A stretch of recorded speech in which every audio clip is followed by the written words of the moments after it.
Hey, how are we doing, everybody, and welcome back into the SFS channel. My name's Gavin, and today we're going to be breaking down the Super Bowl here. This Sunday is the big game, and we're going to be talking my game picks for this week, who I've got winning, who I would take betting the spread, and then we're going to quickly get into some prop bets and go through some of the major positions and talk some of my favorite prop bets on ThriveFantasy.com. If you use promo code Sizzle when you sign up, you can get up to a $100 deposit match bonus. Again, that's promo code Sizzle, and you can find that information in the description of today's episode. But first and foremost, I want to talk the overall setup of this game, how I see things unfolding in this matchup. So obviously, we've got Rams versus Bengals at SoFi Stadium. Theoretically, it's a home game for the Rams, but they are technically the visiting team and will be wearing the away jerseys in this matchup.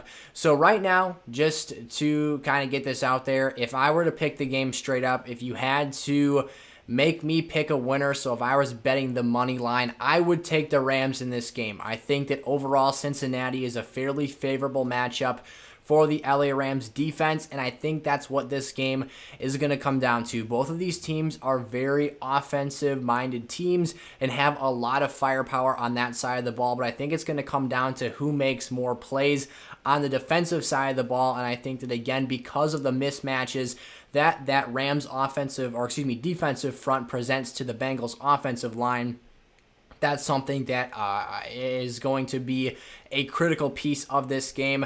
I kind of went through and made a little T-chart to break down the strengths and weaknesses of these teams and the important matchups. So what I've got is overall, again, that Rams pass rush being a big difference maker for me in this game. I do think that Bengals offensive line that allowed 9 sacks against a defensive front against Tennessee that's very formidable in the divisional round, but still, in my opinion, not up to the caliber of this Rams defensive front. Again, that's going to be a main part of the storyline here. I do have the Bengals with a slight edge at the quarterback position. I think that Joe Burrow right now is playing some really great football. He's got a hot hand offensively, and he's been putting the football in the right places. Matt Stafford, no slights to him. He's been playing great as well. However, I think that he is a little bit more turnover prone, and if the Bengals are going to stay in this game, I think that's going to be because ultimately Matthew Stafford is going to give the playmakers on the back end of that Cincinnati secondary a couple shots and a couple opportunities to steal that football back away from the Rams offense. We saw last week it could have potentially been the difference maker in the game or a changing point. Jaquiski Tartt dropped that interception that was basically gifted to him from Matthew Stafford, but we'll never know how that would have played out had he been able to haul that win in. So I've got the Rams taking the edge as well. In the coaching game, I think that I trust Sean McVay despite being 0-1 in the Super Bowl, being completely schooled and outcoached by Bill Belichick back in the 2018 NFL season.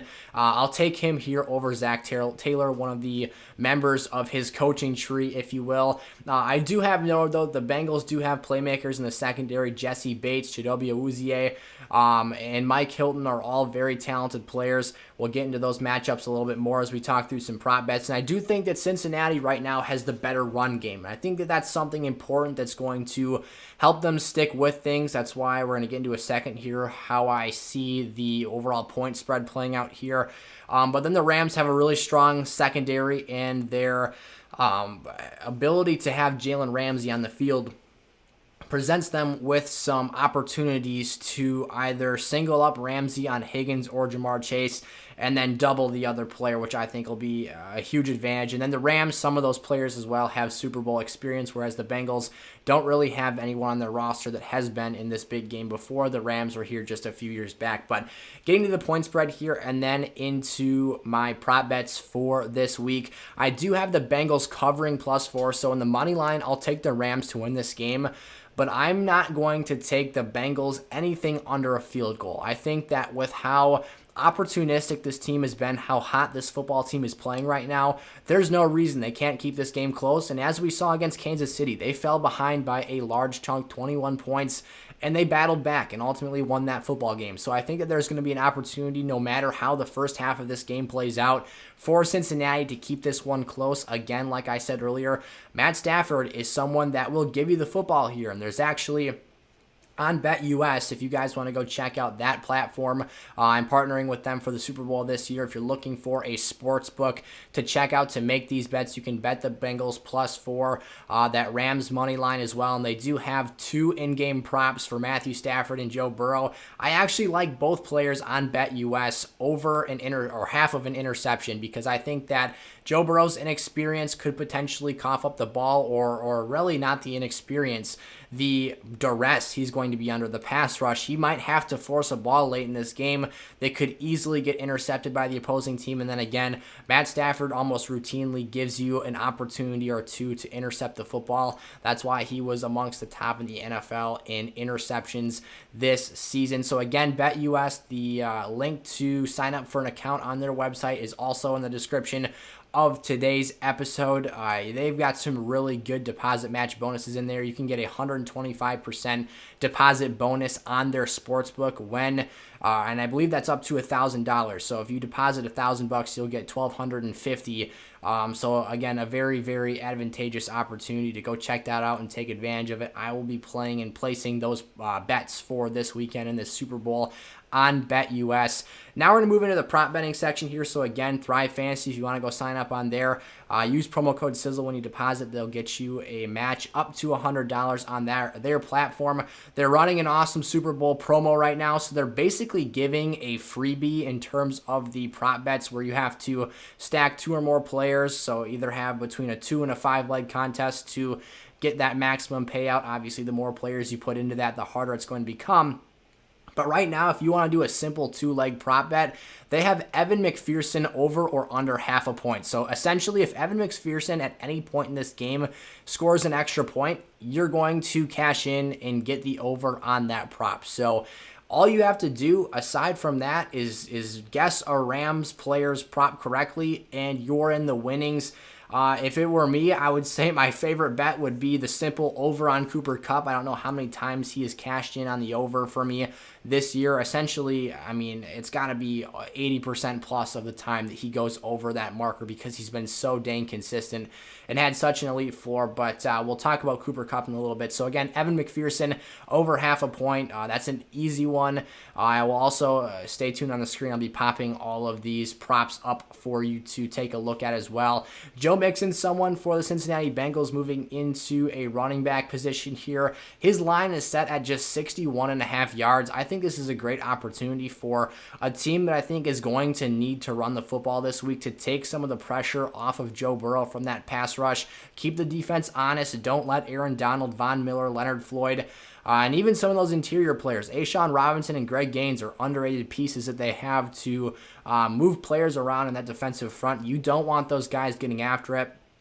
If you can play physical football, sustain long drives, and hammer this thing away, we've seen teams like the 49ers impose their will physically on this Rams defense. I think that if the Bengals hang around in this game, Joe Mixon will easily approach that 61.5 and obviously crack that 62-yard barrier. I'm really liking that prop right now. Moving into Tyler Boyd, he has a line set at 40.5 receiving yards. Tyler Boyd is someone who I also am going to take the over on. As I mentioned earlier on in this episode, I'm forecasting a fairly offensive game. Like I said, I think the defense will make some plays here and there, but overall I expect these two teams to be able to move the ball fairly effectively and have some large yardage outputs in the offensive scoring category. So Tyler Boyd, 40.5 receiving yards, might be a little bit of a gamble, not my favorite one, but I think that when the narrative all week long has been how are the Rams going to defend Jamar Chase and T. Higgins, Tyler Boyd is kind of the forgotten man in the slot, and he's going to have a lot of opportunities on the lightest coverage assignment of the LA Rams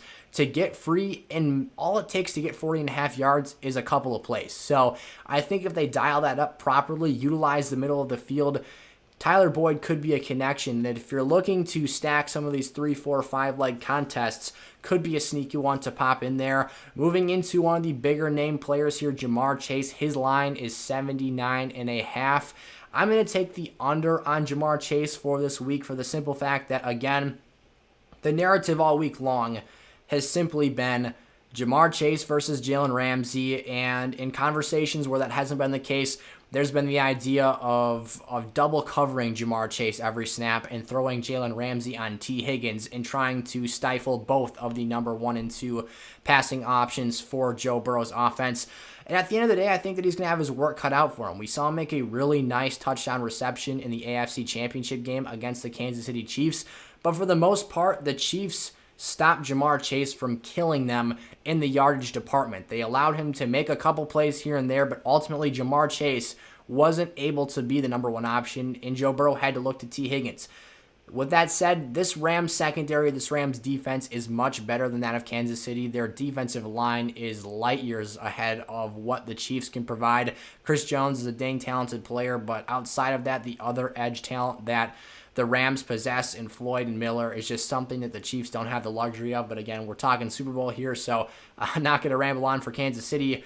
But again, Jamar Chase was held under 70 yards receiving in that matchup with this same strategy. And again, I think that the Rams have better personnel, even if they were to just single him with Jalen Ramsey all game long. So I'm expecting Jamar to have a couple opportunities to make big plays, and I think that there is definitely a world in a scenario with a busted or blown coverage assignment that he cracks that marker.